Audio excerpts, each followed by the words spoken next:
Hello, everybody, and welcome into another edition of Sark Speaks. Please hit that like button, please subscribe, and let's jump into this. So, Texas plays Kentucky this week, and Steve Sarkisian talked about playing with confidence and an edge. And he talked about how his team thought he came out and did that, especially in the second half of this football game, and not listening to the outside perception because he said, hey, they're going to write when you do bad that you did bad.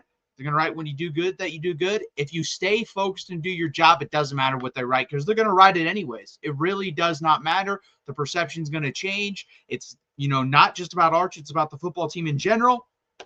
And that's the main takeaway I came up with. And he talked about that with a couple players in general. And we'll get to those players in a second. But he also spoke on the development of Arch Manning. I don't know who asked the question, but someone asked the question, have you seen that development? And he talked about it. He talked about on third down, guys.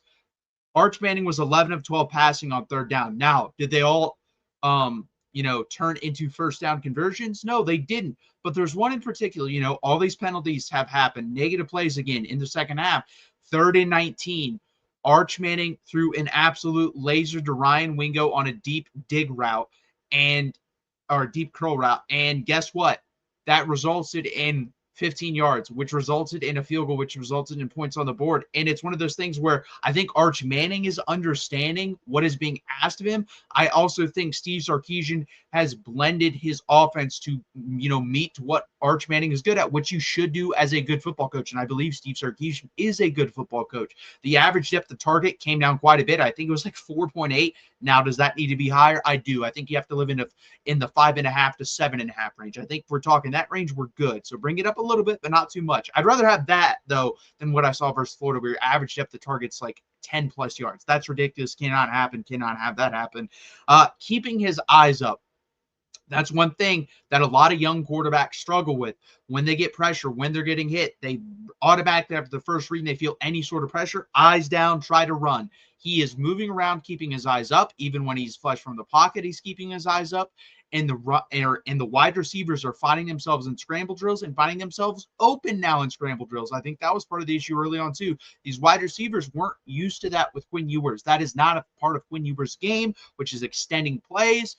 And Arch Manning, that is a big part of his game. I actually think he's better out of the pocket, moving and throwing on the run right now. He's still pretty good inside the pocket, but he's better at that. It's going to be interesting because there are going to be teams down the road that are probably capable of keeping him in the pocket, making him purely a pocket passer. How does he do during that? So far, that has yet to happen. He's been able to escape the pockets, and teams really haven't tried to contain him.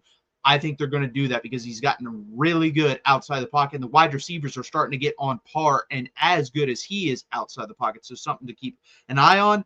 More touch. Steve Sarkisian also talked about that. You don't see these rockets, and that was a big concern of mine. The mechanics from Ohio State to now, and then the touch from Ohio State now. Everything was a Nolan Ryan fastball early on from Arch Manning. There was no touch involved. That was a question of mine. Does he have it? He clearly has it. You see that now. You see the touch. You see the fastball. You see the intermediate throws. You see the deep ball throws when they're available. You see the checkdowns. He is becoming more confident and more comfortable in this offense, and that's a really cool thing to see. I think Quinn Ewers on a year-to-year basis made a lot of improvements. It kind of stalled out his senior year. I think he kind of hit his ceiling his junior year at the end of it. Didn't really see much improvement in his senior year from his junior year. Arch Manning has made a world improvement from just week to week. Imagine what it's going to look like next year. Imagine what it could look like versus Kentucky if that progress keeps going. I think there's potential for Arch Manning to be that generational talent that he was brought up to be. Now, he may not have been on the timeline that you guys wanted to see or the media wanted to see, but I still think it's in there. You see so many of these high-level NFL caliber throws that he makes week to week. Are they there all the time? Absolutely not. But guess what? I think my co-host Gerald said it the best after the postgame show. He's a first-year starter, and that's what you're seeing. You're seeing a super highly touted, very talented freshman, or not freshman, but first-year starter. That is what you're seeing from Arch Manning, and I think we put too much pressure, too much expectations on him to start off, but I think you're starting to see that a little bit of the glimpses show through, and it's nice to see. Next up, let's hit on this. Ryan Niblett wanted to leave, and he talked about that. I think every Texas fan knows that. This guy is a high 3-star with a lot of speed, a lot of talent. Came in as a wide receiver. They moved him to defensive back. Then they moved him to running back. Then he was both. Now he's mainly a kick returner and a running back.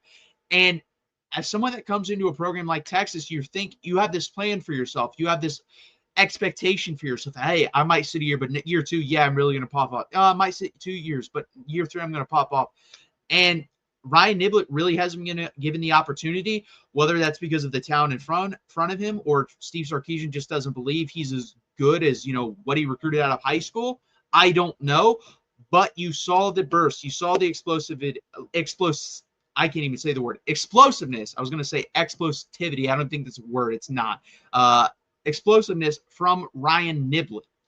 And it's really exciting to see someone, especially in this day and age of college football, wait their turn, have patience in the coaching staff, and then Sark able to convince you, and you're able to make a big play in a big-time moment in a big-time game. That is a really cool thing to see, especially in this day and age of college football. So I salute Ryan Niblett for that. I think it's awesome that Steve Sarkisian was able to keep him around. And he's one of the 3 to 4 most explosive guys on the team. And I'd like to see him get him more involved in the game, in the offensive side of the ball, especially. So I'm hoping that happens. We'll see if it does happen, because if you do convince someone to stay around, I'd like you to give them a little bit more opportunity. I actually thought Silas Bolden was one of those guys that we got in the transfer portal last year. We didn't give him the opportunity that he should have got. I think Ryan Niblett is the same way. I think he should get more opportunities in this offense. Steve Sarkisian also hit on the offensive line. He said they minimize negative plays. This offense, or the team in general, had 4 penalties. 2 of them happened within the first 5 plays in the game, as well as one of the negative plays that happened.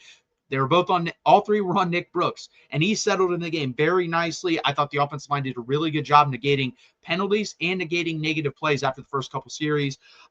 Now, he also talked about going into games and starting faster. That absolutely has to happen. If people remember, first year, guys, that wasn't the issue. The issue was coming out into the third quarter and sustaining success, and we lost, 5 or 6 halftime leads in the first year with Steve Sarkisian, lost all those games. So that got fixed clearly, and we came out in this third quarter and kind of did the same thing that we've been doing under the Steve Sarkisian era, which play pretty well. In the third quarter, it's been kind of mixed results there, whereas the first quarter woes have really never been settled under Steve Sarkisian. We've always had that. So that's like one of the things that needs to get checked off at some point. We have to come into these games with more energy, more execution, more flow into the offense. We'll see if we can do that. I don't know if we can up to this point. It's his 5th year here. We may not be able to do that. I don't know how you can change it at this point, but the third quarter was exceptional. And then the continuity along the offensive line. Guys, we said this on the show. I thought the offensive line was be better than it was. I didn't expect it to be great. I thought it was going to be a good, solid offensive line. It hasn't been that, obviously. And I think there's a chance now with Nick Brooks going to be your left guard forward that you can move forward, and this offensive line will get a lot better week over week. I really believe that. I think Nick Brooks is a super talented kid. I think he's the future left tackle of this program. He was put in a rough situation that I don't think many people thought he was going to be put in this year. So I think he responded well. I think this offensive line is only going to continue to improve. And Sark talked about Nick Brooks playing with a nastiness and an edge, and you see that, and he plays really, really hard. And that's something you cannot teach. And it's something that this team came out and played with an edge and a tenacity and just a tough-minded nature. And that's why they won this football game. I thought they were just tougher than Oklahoma, honestly. And props to him too. He's lost 35 pounds since coming in. He clearly wants to work. He's good. Like I said, he's going to be a very good football player for Texas. No doubt in my mind about that. Really, the only other thing he touched on is multiple playmakers in the offense, which is true. No one's really popped off, but you have a lot of guys contributing. Parker Livingston contributing. Ryan Wingo contributing. DeAndre Moore contributing. He said he wanted to get Emmett Mosley and Jack Hendry's more involved. When he says stuff like that, that usually happens. So look for that this week versus Kentucky. Will those guys get a little bit more plays? I think so. I think you're going to see more production out of them as well. And I want to see that versus Kentucky. Get all the playmakers involved, run the ball well, stop the run. If you do that, you're going to come out of Lexington with a pretty big win. And any win on the road is hard to come by in the SEC, especially this year. Do I think Kentucky's the worst team in the SEC? Yes. But do I think they're capable of pulling off an upset? Absolutely, I do. So again, guys, please hit that like button. Please subscribe down below. Sark Speaks again this week, where we always drop it, always deliver. Again, Monday nights at 8 p.m. Eastern time with Gerald and I, Tuesday nights with Brandon and Josh. And as always, guys, hook 'em.